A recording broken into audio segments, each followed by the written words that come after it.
Fatima,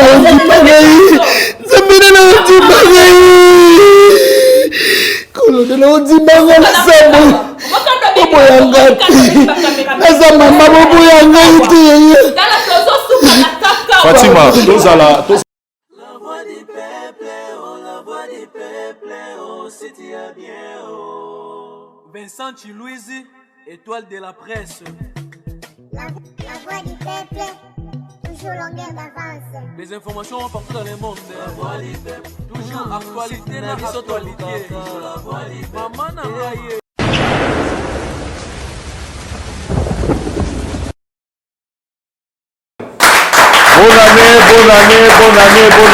Bonne année et salut, chers amis téléspectateurs, bienvenue dans votre émission Vérité en face, premier numéro et année Nabiso 2023.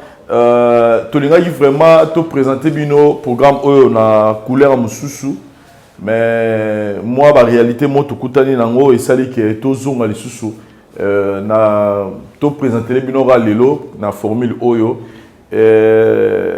Parce qu'on s'est dit, tous 8 mois de bisona bino, tous au monde a la suscité, na monde a nini, ceux qui mikoloana na sali vérité en face tene na de fois accélérer même na WhatsApp, na appel tout ça, parce que c'est un programme que beaucoup de gens aujourd'hui pesa yango lisumuro ya malamu. Pourquoi? Parce que c'est une émission ils ont édifié babota, ils ont dit qu'on met ma batou na repentance, ils ont dit qu'on met ma batou na restauration, ils ont dit côté à batou. Et quand l'émission n'est plus présente dans la télévision, on a un numéro à Sika. Mais comme on vous dit aussi souvent que ils ont rappelé tous les rabaka, soit baka en tout cas tous hésiter à rater pour nous présenter Bino Yango. Mais là, nous commençons l'année 2023. Topesi bonne année na biso na babone nyonso, il y a la voix du peuple. Topesi bonne année na biso na ba mourir tout, il y a émission Oyo vérité en face. Donc voilà, chers amis téléspectateurs, poto banda émission na biso na gito retour na nana nos éléments et puis tout se retrouver juste après. Merci.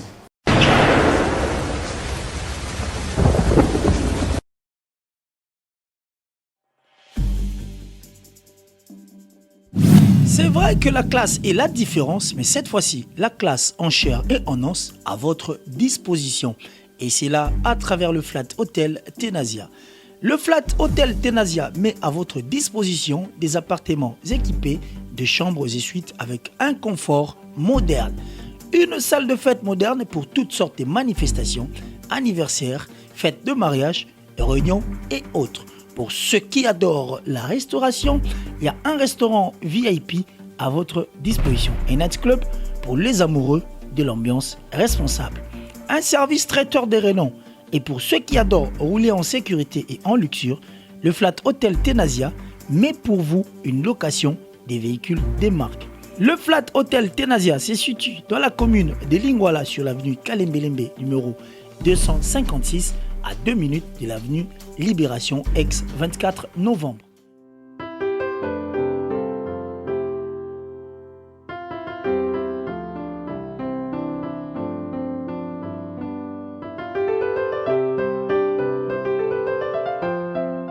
Le Flat Hotel Tenasia, la classe, la sécurité, l'assurance en chair et en os.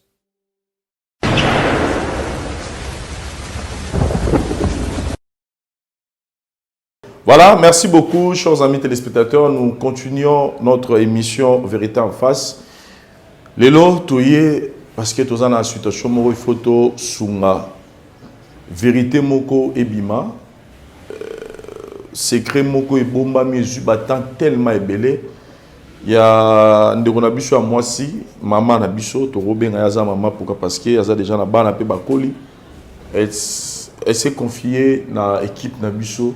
La vérité en face, et je dois admettre que c'était impossible pour naïe parce qu'il y a des gens qui ont traité en mot libanda ya caméra et ça les kamuka ratofani to sololi, mais on a jugé bon qu'il faut les canaux à la télévision. Pourquoi? Parce que il faut édifier Batou, il faut aider à Batou, il faut la qui s'abatou côté nango ya mabé.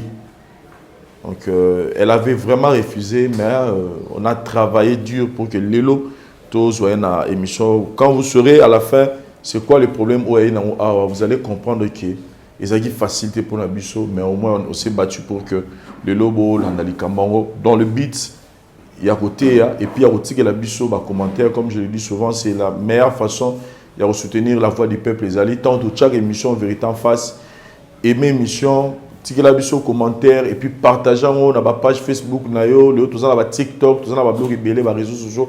Panza sango pour que été ya bandeko mususupe oyo bazana nzela wana mais l'autre à travers yo bakoki pe changer tout ça là et musala évangile oyo Yesu atikela yibiso. Merci topesi mbote na pasteur Sony Dr. Labiso en direct aux États-Unis. Nous croyons qu'à la fin tu auras intervention na yo tokotisa maman na biso oyo c'est confié par na biso le toyeba pour le mazana. Merci.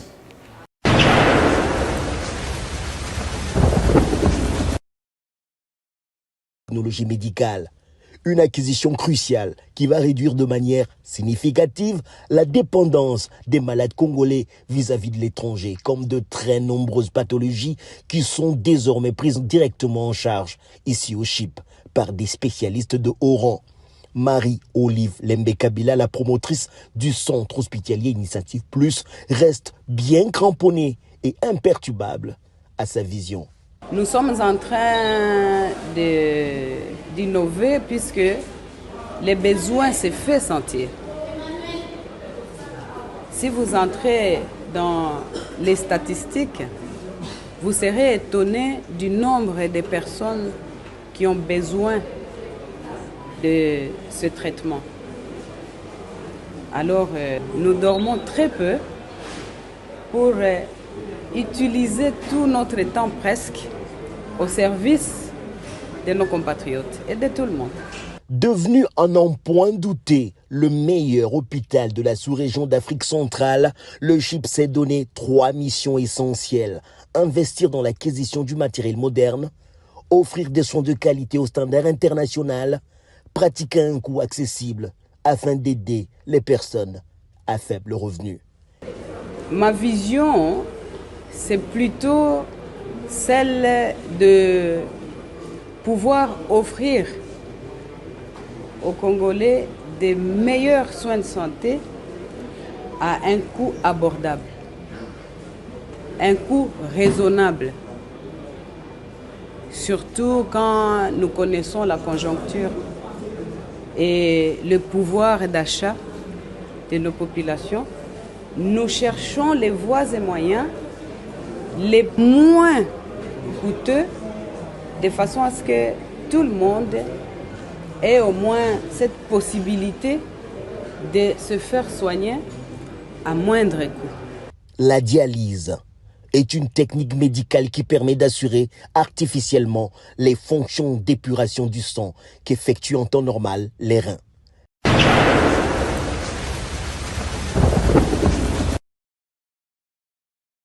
Elle s'appelle Mama Guéré à Vandikara Awa, na Mboka na biso Kinshasa Awa, na capitale, na commune moko où est vraiment importante tout le banc na télévision.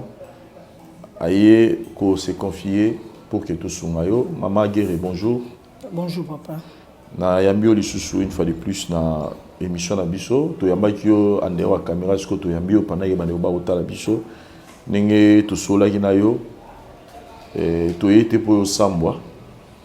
Mais ma kamsunza m'a permettre les gana via mutu pour que et servir bande comme sous exemple enseignement et si bisoto zo likanisa osala émission oyo ti yo pe okutana likambo ezala batu mususu peut-être oyo et moi ça la plus pire peut-être dans situation yo za nango il faut ko luka ko sunga bango yango to nini problème oza nango to traiter yango na ba caméra. Merci papa. Nini tumisi. En tout cas ce qui bon moninga sous lelo na plateau na bino naza likambo oyo esala anga passe. Na kokata ko lobango pa batute po esa soni pona ngai. Et soko yebisi mutu eza po sambwa. Mais so se confier na basala nzambe eza po ba bomba yo. Yango na senga kikena mona yo. Nando banal de campo. Moi, nanga ya liboso ya mwasi abala vie na ezalaki bien aboti na mobali bana mibale e yo kokoma moma mo boye bozwa mobali ana eza lisusu te na ndenge mobali ndenge asali bakalkile na ye amoni ke mwana na ye mwasi na ye aye lokola na malédiction na ndako na ye en tout cas ndenge toloba boye bozwa eza lisusu te oyo moto azalaki na mbongo akiti azomona ndenge kaka oloba epa nani aosala ntango mosusu 3 mois 4 mois areglaka te ye azomona kaka ke eza kaka nature ndenge ezaleli omoi ntango mosusu nzeme ekoti kaka le même chose ezosala mepa ya mwana na nga mwasi yango wana eke susu epa mwana na nga ya mibale aza na age ya 22 ans areglaka te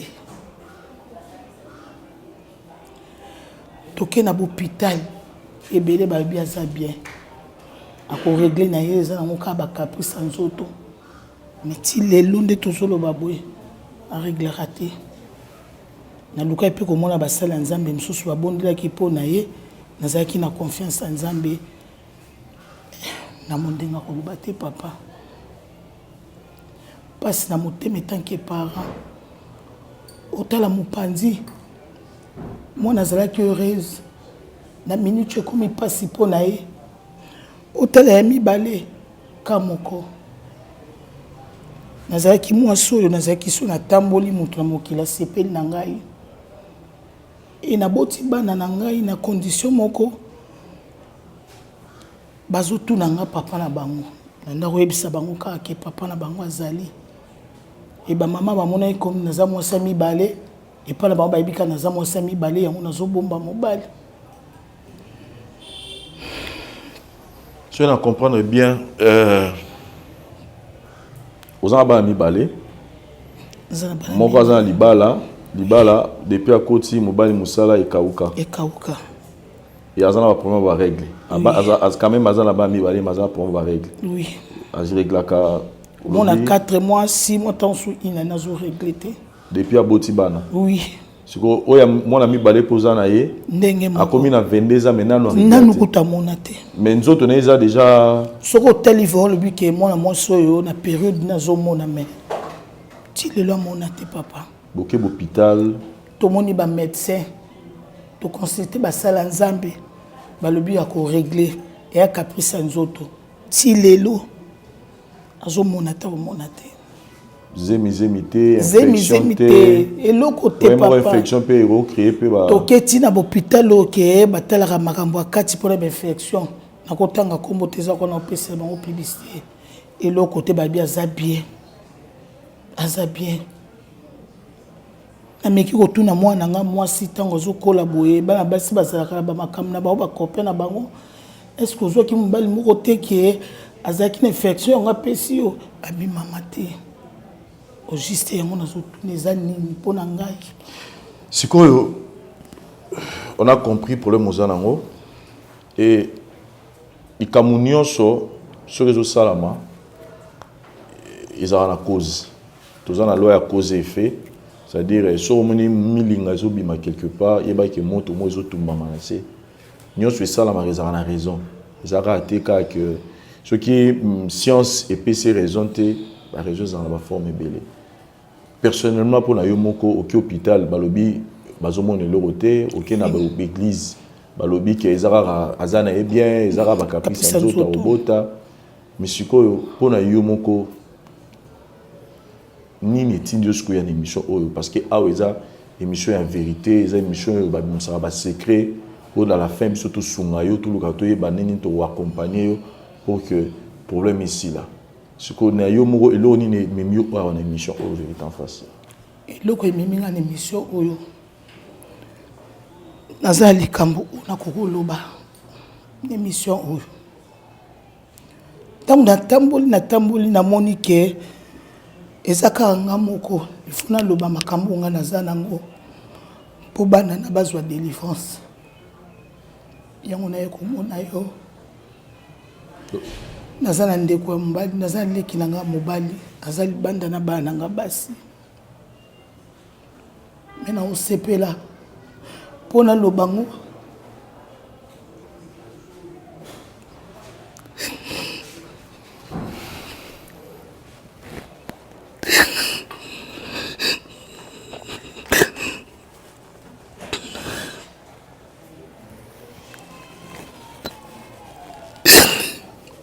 c'est que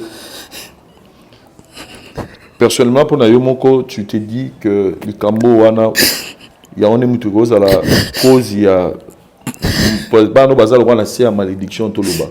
Oui. Pona loba il faut bazala. Et malédiction na yo yebi place outil selon ba réflexion sali. Na yebi. Oso yebi sango mutu. Tizai sekanga moko. Nakoko yebi sango mutu te po bato mokiba ko panzanga sango. Et na bombi yango tamulai nakokufa nango te na motema po eza lisumu mpo na ngai yango lelo na denosi yango nyonso. Chers amis téléspectateurs, je pense que Maman Nabiso est prête, il y a quoi vouer. Et loko et memi malédiction la vie à Balanaye. Tous voient juste les démarres et puis tous se retrouver juste après. Merci.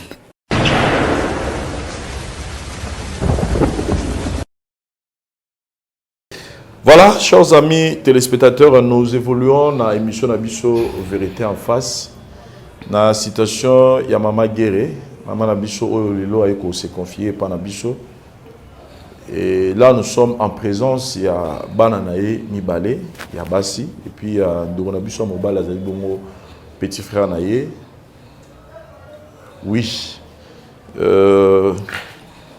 Nako zong il a moi les camarades moukié pour que tout Micha vraiment na bien ya malamu. Peut-être bien nous ne bien monté, mais Maman Guéré a la Rabiso. Il y a Nenge Bazo filmé.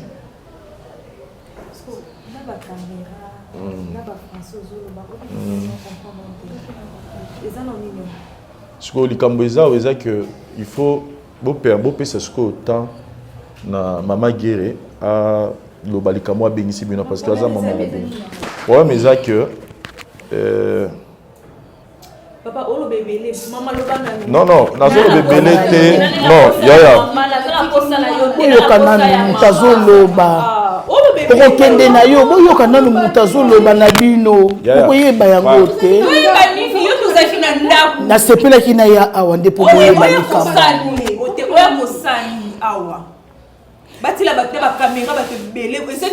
bazoboma bato te makambo asoni neti nini mama eza mpona bien na bino eza mpe mpona bien na ngai boyoka nano papa boyoka kasi yoka c'est vrai que boyebi na bino biso te mais na osenga bino kaka moi tolérance mokie kaka pardon naza na nga ningo lobi na olobe belé tout oui mais objectif na biso no souvent dit eza na te poto ya olobe belé to peut-être tozangi mamba osala non toye parce que tozala makambo tozosala mpona kosunga bato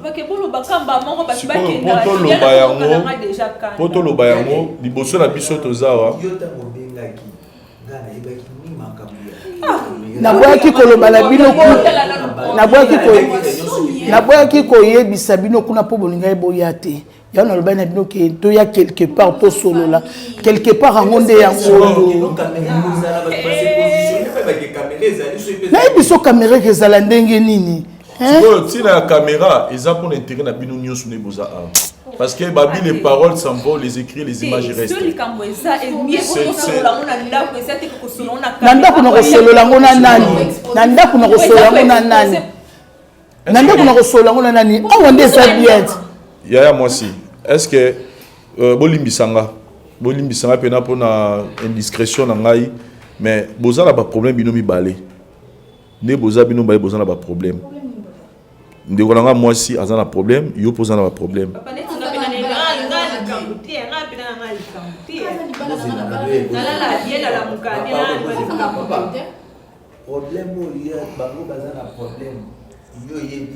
Nayebi yango à travers maman. Ngam nayebisaki papa. Problème au bino balé. Po nayebi nayebi ndenge bozalelaka. engana kokango te mais senga kaka na expliquer mutu po ameka kozwa solution na kati na biso. Fatima limbisanga toza na biso ate po to sambusa yo toza ate po to kota mamba ya Fabien ndako na bino mais comme tu es là tu es conscient que tu as un problème par respect na yo na lingi na tanga problème ote mais yo moko yebi que oza na problème n'est-ce pas oza na problème ba régler maman doli solo yo moni important pena ya kwa kobeta awa ya mo wana pena siko na koloba ndenge nini Fatima yo moni pena ya kobenga batu na caméra pe ya to tamboli na yo na bopito to tamboli na po ba pasteur ndo bina le kana caméra ya mo wana vraiment siko esali nini Fatima na ngai Fatima esali nini Fatima je sais pas comment est-ce que vous allez comment est-ce que oui Yaya à travers ye tant tu peux causer la mutu moko pe pa ye ba ta kosunga biso Fatima fanda na mieto yoka toyoka nanu Fatima eza normal bon le quoi d'ailleurs il peut pas toquer le bas il y a les suffisamment. Non, exact que na ba lokotanga moko mais au moins ba mi balé bazala sikoyo problème toza na eza otanga ba problème ba bazala ngote mais eza oluka solution et l'autre tout awa eza pour que problème à Fatima na problème na lelo zo solution problème à Fatima na biso to yo to lo bango awa ke aza problème à sikoyo lelo toza appelé sikoyo lelo netoyi awa pour que yona yena ba problème besoin besoin solution besoin intéressé te que lelo que boyoka oui bokena pas ba pasteur bokena ba hôpital besoin ba solution te mais ce qui place peut-être qu'on négligé te boye place yo peut-être nzamba rosa la pose la solution on vous a intéressé to yeba pourquoi elo kana exala mela na nzoto te ozala quand même on yeba elo ni ne sala ke sala mo poti o ke na hôpital et ça rappelle go yeba ni ne sala ko za problème wana mais à grâce à neto vani leona mama nga voué bino likambo ko sala que lobby nango makambe zo ngane ezala donc elo nga na sengi bino ga ngona na ngate ke po to sambusa bino caméra to visiter longilo kwa pe Arsène Mamba malonga eza bien pour na biso nyonso Fatima bana na ngai bolinga bolinga te modèle ebe bolinga bolinga ngote ndeko na moi si toza déjà awa maman comme à se confier par na biso na respect à terre maman bozala ngo boluka boyeba eloni maman benye bino awa en fait maman Guéré papa to se comprendre na ndé zo kendele le plus important pour na biso ezato to kene tout droit bi nako répéter makambo oyo lobi na misu na bango pour que to ça l'assure que oyo lobi yango pesa bongo c'est que yoye awa pour nous dire que tu as un problème avec tes deux enfants. Oui. Moi quoi ça un problème il y a ibala ikena vie passi marabezo beba na via mobali et puis yemo pe a comment la problème une année à gros à payer règle 2 ou 3 fois oya moi si au lobby que jusqu'à cet âge nano à mona makilate sikoyo après tout ce que toi tu as eu à faire nini oyo lingo ebisa bango lelo oyo ko apporter les bango solution to délivrance. Merci papa na oyo lomingai ndeko langa mbali bana nanga basi nazala na problème moko na mutema nanga na koka koloba ngo te so lelo nazwi courage na loba na bino na bona kufa na fardo na bino na mutema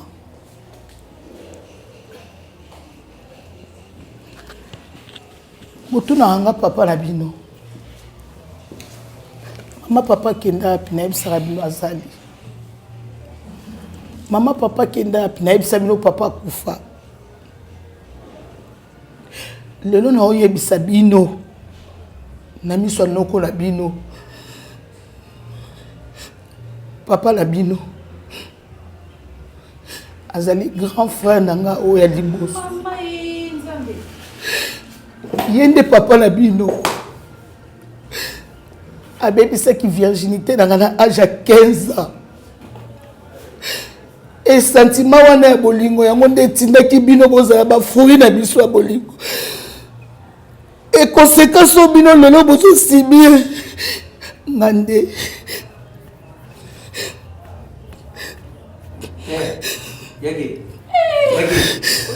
Yagi papa, est-ce que beaucoup kata?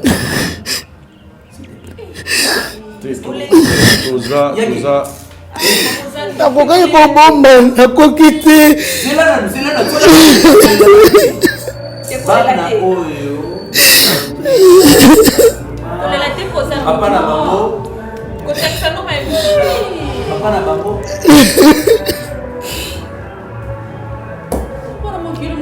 ya François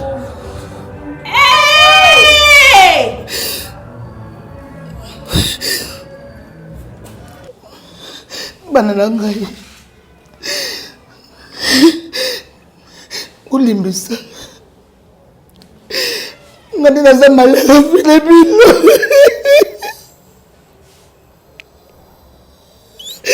mosaplesa motuna olimbisa ngai ndekolanga mobali mama mosaplesa olimbisa ngai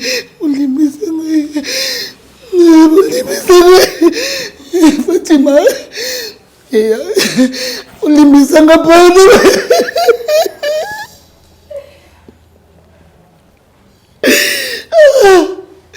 Le sommes si bien conséquence.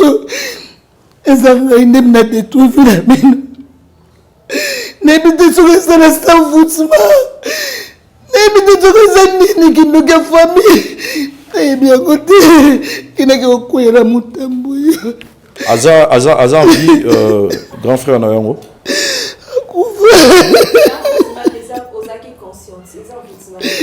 Ce que vous dites, dans la couronne, il y a des malades de René Mobali. Non, il y a des Fatima. Non, on dit Mélangaï.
Fatima, ma chérie préférée, c'est des nécessités. Fruit à malédiction. Mon Dieu! Yagi. Non, on dit Magaï! Ça va nous tuer! Ça va nous tuer! Grand frère!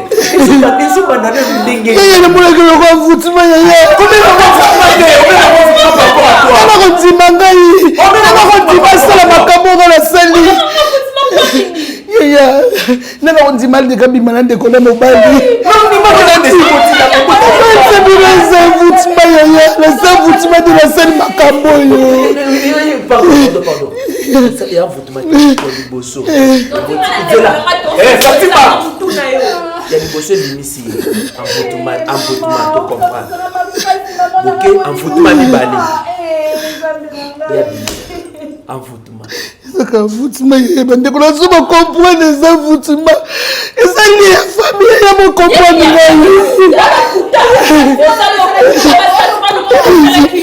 Ça me donne la vie pareil. Ça me donne la vie pareil. Colonel, on dit maman la sabo. Bobo yangati. Naza mama bobo yangati. Fatima, tous à la responsable. Yaya, ngala yete pour la ressemblance à yo. Naza pe la problème na yo te Fatima. Maman la bino sa vérité et c'est tout. Hein? maman n'a sa vérité. Comme maman la candidaté parce que aux dans la serre malédiction, aux autres c'est ce qu'il faut les la délivrance. Je dis ceci. Toi tu penses que ceux qui au Sili qui bonheur on est pas sur solution. Regardez sur le boy maman la non on a l'autre solution. On veut juste vous aider. Je sais, je te comprends. Là mutia ma tête. Ceux qui n'azali mutia ma belle. Ceux qui n'azali mutia ma belle. Dangana tika te maman bino aya awa alo bala nous vérité. Toi tu te fâches contre nous alors que nous on peut juste t'aider.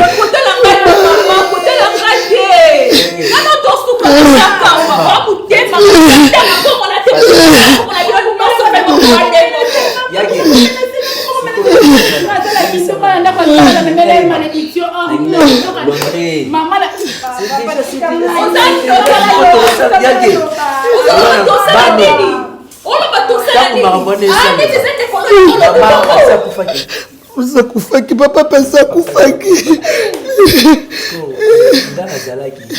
Vous allez na bino. Vous allez na bino. Non, en commençant parce que au début déjà tout bête na ba biso essayité na minute. Alors pas na reza secret biso. C'est fini nango. Parce que le fa yoko au mi pas no ba bena na.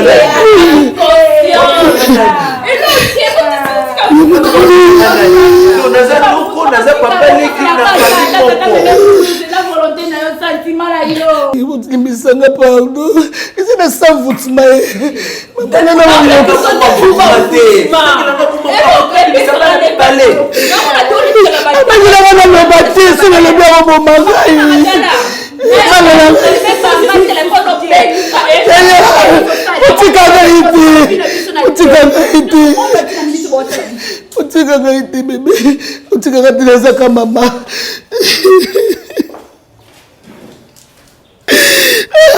Kolona na udima gai na samo yoyo zambela gai. Nekola male kobo yanga. Kobo yanga ite na za nekola yo. On se retrouve juste après, chers amis téléspectateurs.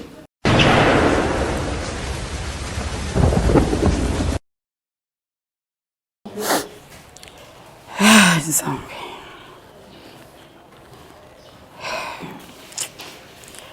Merci d'avoir accordé la parole au Pessinga. Bonne année na bino nyonso. Bozo elanda biso. Vraiment likambo oyo na ebité. Ezo lengisa même nga ma miso kitinga pona likambo. Elo na koyebisaka maman Gira. Maman likambo oyo eleki ezali likambo moko ezali vraiment malédiction. Il y a eu vraiment ça sans cause, ils allaient avec cause, peu que ça la fait. Yango ana lelo et retombé pas banana. Yo maman guérilo no ebisa yo. Donc il faut vraiment okuta na ba serviteur de Dieu au se repentir. O loba vraiment nyonso. Ndenge bo banda ki na grand frère na yo na ndenge bo comité na bana mibale et basala nzambe bale ki so na délivrance. À partir il y a délivrance au yo kozwa au kosenga o luka vraiment o luka yo obongisana bana o pozwa na bana na yo boleka na délivrance à partir à délivrance wana ndoko mona ki bana na o makambo nyonso ezo simba te o ba règle makambo ezo leka complication na ba vie na bango et kozwa pe solution vraiment oyo ezali vraiment sorcellerie o eza consciente donc na sorcellerie eza eloko muke pa nzambe pona ngana oloba eza pona bana ndenge bakei mais na linga na ebisa bango il fallait mukolo lelo ezali mukolo balinga baza na esengo oui bakoza na passe mais bakoza na esengo parce que ezali ba prière bazo sala ko lelo bazo lela nzamba yokeli bango mawa asali que lelo bimisa vérité wana donc mama Gira oluka vraiment ba serviteur de Dieu balekisa bino na bana na délivrance et na ebi ke nzambe wana a ozanga te ko changer situation oyo. Merci.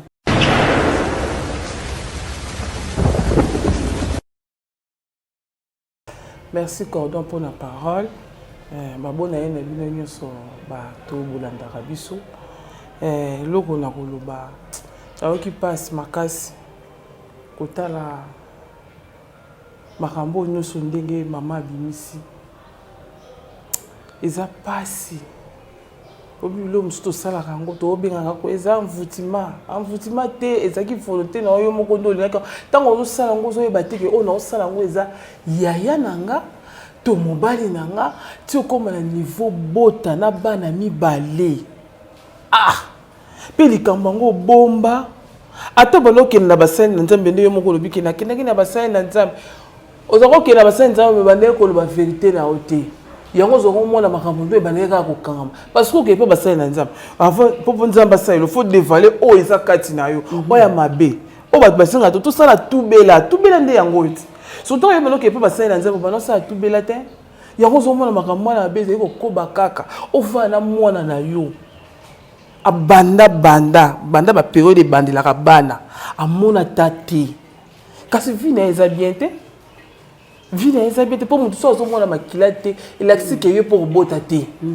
mpo ozomona te mais soki ovanda nango to oyo konsenso nde koko bana basiba te oyo ezozonga yo ezalaka nzambe nde moto etinda alobela yo ntango liyo eyaka mpe zwi oke mpe bana batikeli bango kala makambo etikeli kala makambo bango bayebi te ezalaka biso yo lie manga na yo ngai komo kweya likolo ya bana bango nde bakomo yoka ngai kosa eloko tisiko mabe wana bana wana nde baza wana nde bake na kanda bongo fo luka na ozokitisa na mémoire na bango me nde baza wana fo kei na bango na mabondeli ezosenga délivrance moko ya makasi na yo moko na mama parce que so papa yaya azalaka mpe ye mpe mosusu na délivrance ye mpe akota délivrance me asa mikufela na ye akela lisumu na ye oyo asala ya mabe oyo akreye na kati ya famille eloko nini oyo ye abongisi na famille na bino abebisi nde famille lelo bana bazosouffrir boye luka délivrance epa nzambe azaka ezalaka nango te délivrance mpe ezala ya makasi mpo na bana na yo mpo bazala libéré mais so otiki bango boye eza pasi parce que bakutu bazosusu bana basi mpo oyo wana sa libala eke na bongo ye lokola nana babali te ere yango oyo lokoluka elonga nzambe mpo obongisa avenir na ye lelo ye epelaka okende azala lese ye akóma na makambo ye oyo te eza pasi mais fo kobondela makasi fo kobonde délivrance pende ya makasi na mama guerre soki yo moko ndenge obimisi yango oluki délivrance makasi nzambe osala likolo bana yo merci eza pasi merci oyo nayaki nango mposa na loba yango wana.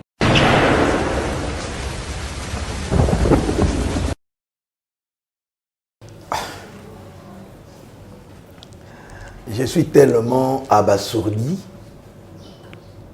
triste et content à la fois. Vous savez, parce que l'histoire est pesinga chair d'épaule. Nangana lobaka aboyi. Mama Gege. Omoni na kobanda liboso ne sengo. Et sengo nange eza boye. Bible lobby na Proverbe 28 et 13. Celui qui avoue ses transgressions et les délaisse obtient miséricorde. Moi, je ne te condamne pas. Mais premièrement, na lobby eza courage. Parce que histoire a boye. Moutaou kolobango te na miso abatu pe na ba caméra. Mais comme tu as dit, ce courage à deux mains. Na félicité yo d'abord. Parce que nengo avoué, au peut ça ba no tango grâce ba sala nini ba fungwama ba prospérer. Donc ce qui était important le ngaki ko épingler. Triste par rapport à l'histoire de nini. Tristesse c'est ça que tango to que no sala likambo na grand frère na yo, tu étais consciente. Conscience na yo ndetindaki yo osala makambo oyo pe ebota fui oyo bana na yo lelo bazali. Tu vois. Alors na ina bisolo kwa suka ezaboye lokola likambo ekomi conseil yo kopesa bana malgré bakina kanda bana malgré baza ya kosilika mengana sepeli. Pourquoi? Parce que na mona na Bible babengi Élisée balobi Élisée souci ya mboka na biso eza ya kobeba certes autant bolé pas pasteur rebelle autant bolé pas battre une solution parce que source y a problème boye ba quitter le la source y a problème yebani ce que to boka mungu anakati de façon que bana ba retrouver nzela mwana abala oyo mususu ya yaya abala abota ba règle na esa nini ezonga donc ngana sepeli na courage na yo mais prochainement na vie kozongela ngo lisusu te parce que malédiction yo ça peut peser des premières générations jusqu'à la 4e génération mais néanmoins courage parce qu'aux 8 ans il y a kolobela biso makambo nzamba pambola yo.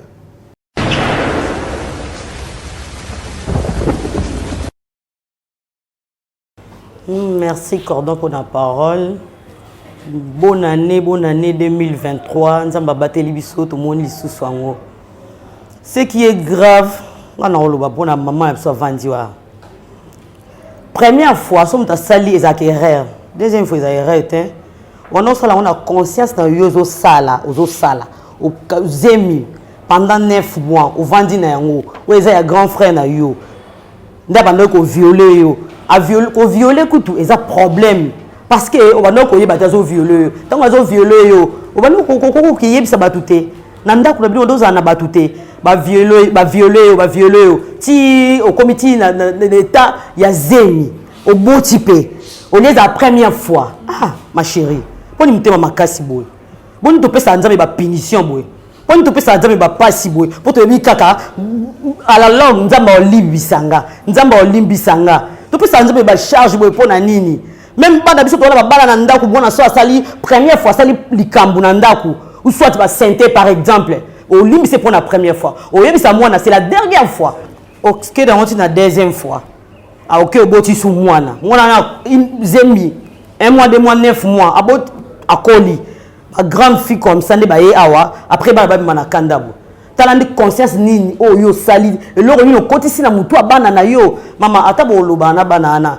mais bandoza passe bandoza la passe pour bana ba considérer yo vraiment otiki eloko moko na mutu na bango otiki no mémoire na bango e kozala susu bien te pour le nini o sali eloko moko o ezaki conscience na moko bando sala o lela ana se o ezaki kidoki ezaki ozaki envoûté envoûtement maman envoûtement ko yamba moko mbami balé misa tout envoûtement tina niveau o bosa basé ma ba 9 mois bana ba kola pe siko ta bana ba subir conséquences za bano yo tande ba subir yango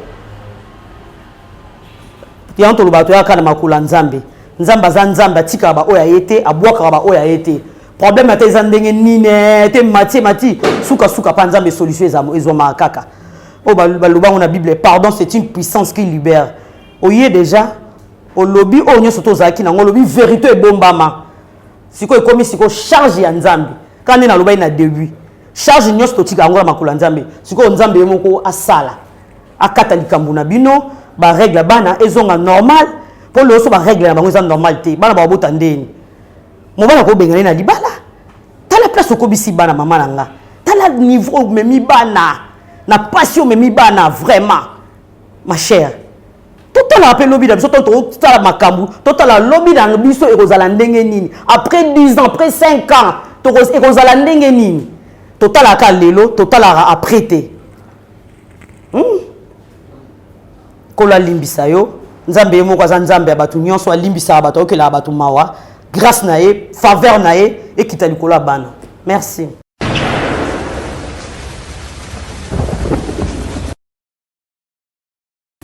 Merci beaucoup Cordon pour la parole. 2023, année à gloire et à célébration. Nous souhaitons qu'on a battu Nyonso Balandarabiso. Lévitique chapitre 18, verset 14. De là, Orokuta Kuna Kolo a expliqué Moïse Ndengeni et Sengela Ibisanabana Israël Batambula. So bandi nango na première, qui nous commande à 14, au commun a opesa ba interdit. Albina mutu oyo. Akoto samaloba oyo ako vivre. Or, na moto akoto sate akufa. Na kati wana komona na 14 balobi okotikalaka komona bolumbu ya ndeko na yo ni ya mwasi ni ya mobali. Okotikala komona yango te. je sais pas nazolukana analyser makambo nyonso mama lobi awa malgré tout na sentir kati na ba support toujours parce que vérité zaka libre tant ozo bimisa ndenge ezalaki bible loba teke na moto ayamboli na limbisi bible loba na moto ayamboli patiki nazako banga siko soki papa wana kufaka te kazala na bomoi senge bobonga boko mana bana ta 5 on consommer les sumu na yo mais bible lobi na moto ayamboli pe atiki na yende bolimbisi bongisa mipona ye okososola soko tali histoire ya David na sima kobima na mwasi ya batu mwana wana kufaka soko tangi histoire donc comprendre que mwana wana kufaka mutaboma nzambe il a punition parce que malédiction moko ekotaki tant malédiction ekoti ya bandeko basangi sinzoto ole suka na osangisa ba bimisi ba fruit wana nde nyoko amaka ekitaka ti na 4e génération na ngine biso bana ozo mona oyo lemsu po ngana toza na esika na bango te parce que na koti même physiquement na kokota na kati na bango na omona niveau ba na pasi ya malédiction batika la oyeba pièce utate mais maman ayebi malédiction na et ayebi que malédiction eza avec cause malédiction eza na cause eza fort c'est une malédiction banda na kosolola. Après que cela tu es la délivrance le 15 ans de prière après prière morale ya bana il faut que traiter yango parce que to koko samé na pona bango to longoli malédiction mais morale na bango faut traiter yango de peur que bana ba vivre donc na mutu na ba loba ba bonde na pona biso météo vivre papa na biso na gande comme maman na biso. Je profite de l'occasion pour na koyebisa bandeko nyonso yo ba permettre na bango ba bêtise oyo ndeko na ndeko ba balana ba bota bana conséquence nango ezali et nzamba frappa azaka nzamba limbisa tata nzambo pas condamnaka parce que David azaki condamné et condamnation nzambe et koko tromper au po kanti loko esulika na ba règle bana mais ezongela opé na yebite soko tali vino malamu est-ce que vino ezaka ndenge zalaka avant pendant et après kokufa ya papa oko comprendre que oye bombami eza fort koleka oyo ezomonisa oye bombami eza frappe nzambe et oye monisami eza bana nde baomona ba règle na bango te maman c'est bien bon de nous dire que eza mvoutima eza tout là mais laisse-moi te dire mvoutima eza innocent azalaki musika ayebaki yo te yondo benga mvutima ya kofanda kati na ngato bando vivre na yo o vivre na mobali na yo lokola mobali non ndeko o vivre na lokola mobali ti boboti na bana et soki lelo na bina blessé na soki papa na kufa pour na conséquence na olobani na ebité abelaka et le moment ekomelaka pa kufa je ne sais même pas mais soko koti na profondeur na muto kufa à vivre na sa conséquence ya malédiction o yo na ebosala. Je prie Nzamba yo ke la bino mawa et boluka délivrance ya solo ko banda na yo moko oluka délivrance ya solo pour bana o bazala sauver. Merci beaucoup.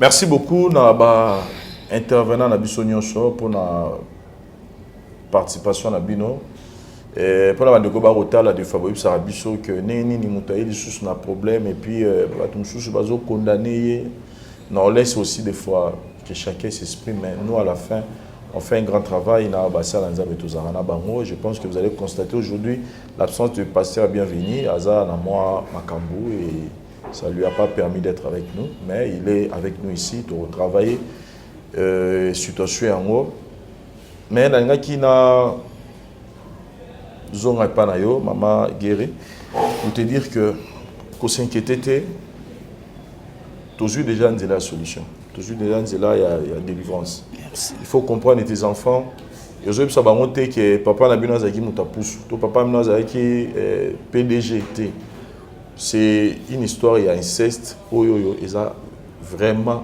grave toujours solo lango parce que biso batume na batu barota na musika eza problème eza très sérieux. Il faut vraiment qu'on comprenne surtout Fatima peu importe à sali vis-à-vis d'Anga, je l'ai compris parce qu'elle a un problème du point de vue psychologique. Il faut vraiment balander là. Elle a un double choc. Elle a réglé et puis elle apprend que son père, c'est qui? C'est son oncle. Donc il faut comprendre. Dans la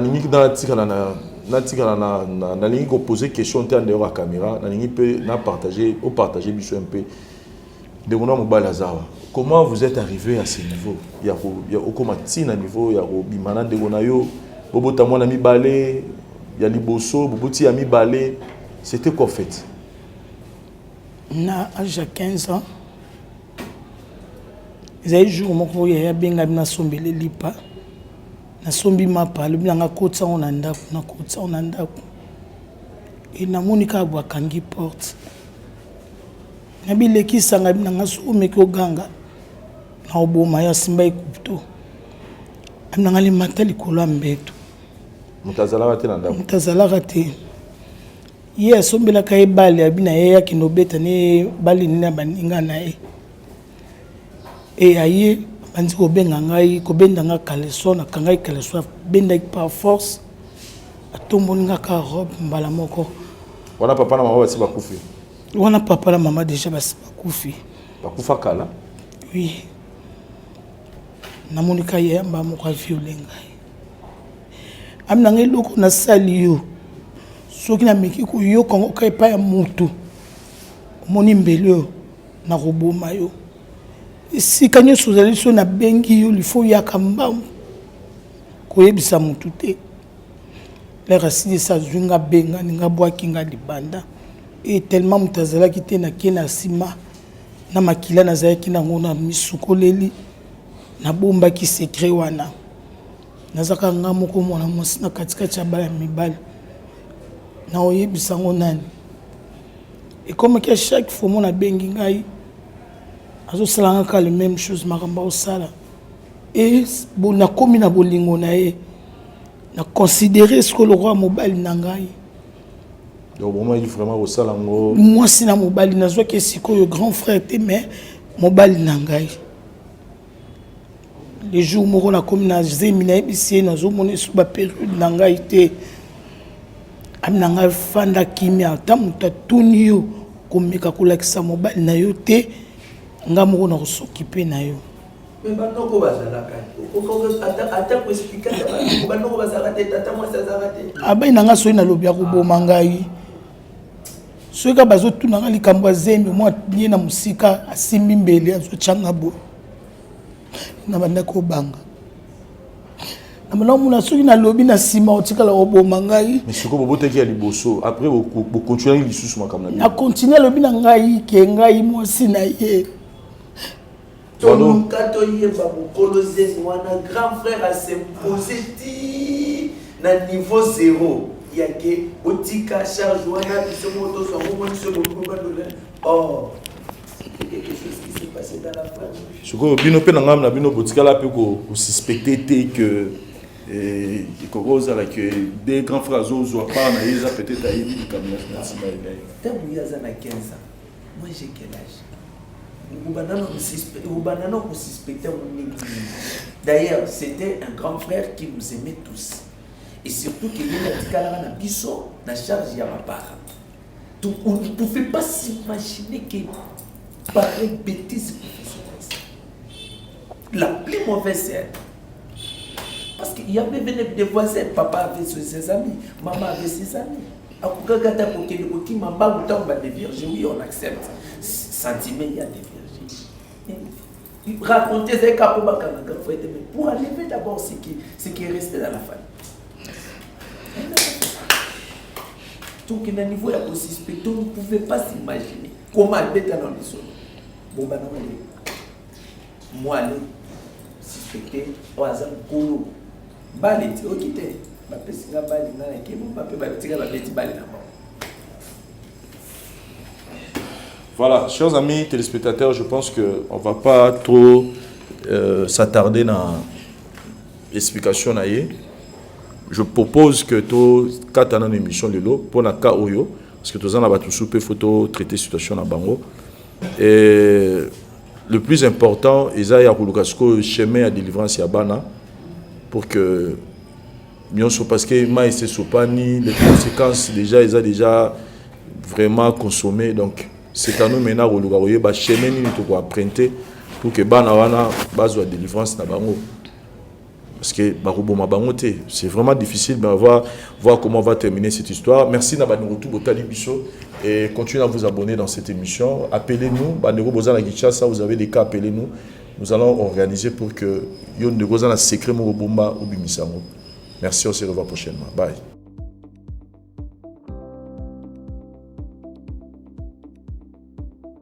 Mbote na biso bandeko, ngai Dr Pichu Tondele. Dans la pharmacie, il y a une formation. Dans une formation à l'université à Kinshasa, dans la faculté de pharmacie. Et puis, dans le master, dans niveau de l'université Marien Ngouabi, puis dans niveau du Canada, dans la transformation des agro-ressources et puis préparation de cosmétiques, thérapeutiques naturelles.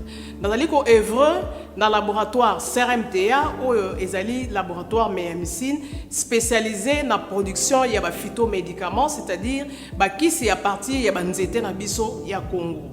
Bakisi nyonso oyo bozomona awa na CRMTA et subir essai toxicologique et puis essai clinique oyo ezosala la différence na biso na tradi parce que et subir quand même moi étude ebele et puis bakisi oyo eza na CRMTA ezali homologué na ministère de la santé, c'est-à-dire ils ont la autorisation il y a mis sur le marché na niveau ya mboka et puis libanda ya mboka bakisi oyo tozo produire na CRMTA et koki kokomama na n'importe quel médecin partout à travers le monde.